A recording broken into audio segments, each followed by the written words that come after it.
I want to talk about a lot of different things here, but let's touch on the gas thing first of all, because as a former EPA chief of staff, you know all of this stuff and what's going on.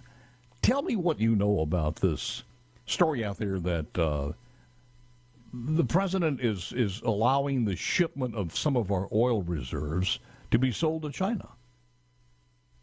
Well, it's deeply offensive, and it shows that President Biden has putting America second in every single aspect.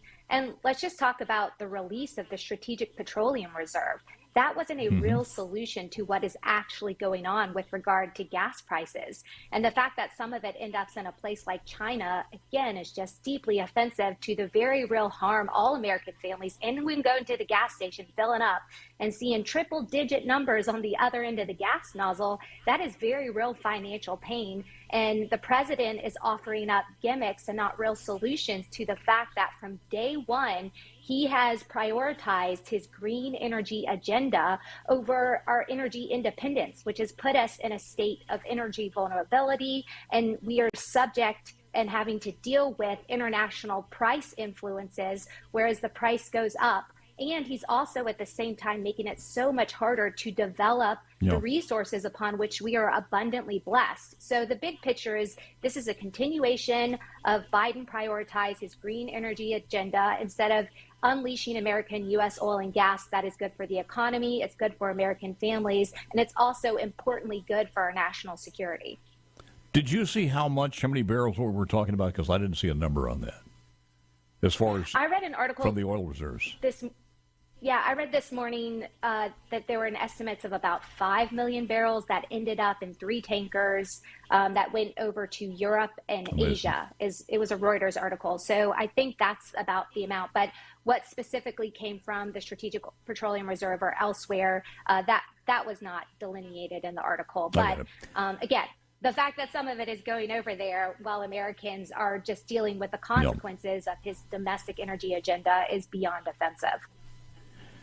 Tucker Carlson had a good program last night. I saw some snippets this morning, and he was talking about some of the puffery of this guy, talking about the Putin connection between this, and Putin is the reason for the gas prices. And he blew that out of the water. I mean, after what you heard from him and you saw the data from all of the different sources, you just got to be stupid to believe. It went up 66%. The greatest increase of since 2005 as far as the increase, even before the invasion of Ukraine. So, I mean, this thing about him talking about it was Putin's price increase is just absolutely shameful. I have one soundbite I want you to hear this morning. And then there's a Reuters report out this morning that says that more than 5 million barrels of oil that were released from the emergency oil reserves were exported to Europe and Asia last month, and some of it reportedly was actually heading to China. Is the administration aware of those reports? And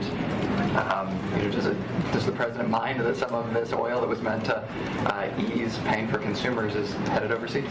I have not seen that report, so I would honestly have to go look into it and see what the truth is in that statement that you just laid out, and see exactly what's happening. I just have not seen that. She has a pretty easy job. I haven't seen it. I don't know anything about it. And that comprised, whether it's Hunter's laptop now. I'm not talking about that. We're not talking about this.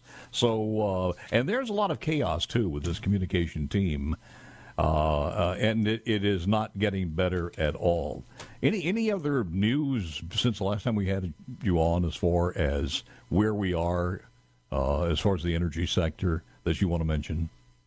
That may be new news. Yeah, well, certainly. And to our current press secretary, it's interesting. She doesn't seem to know anything about any of the issues that Americans really care about.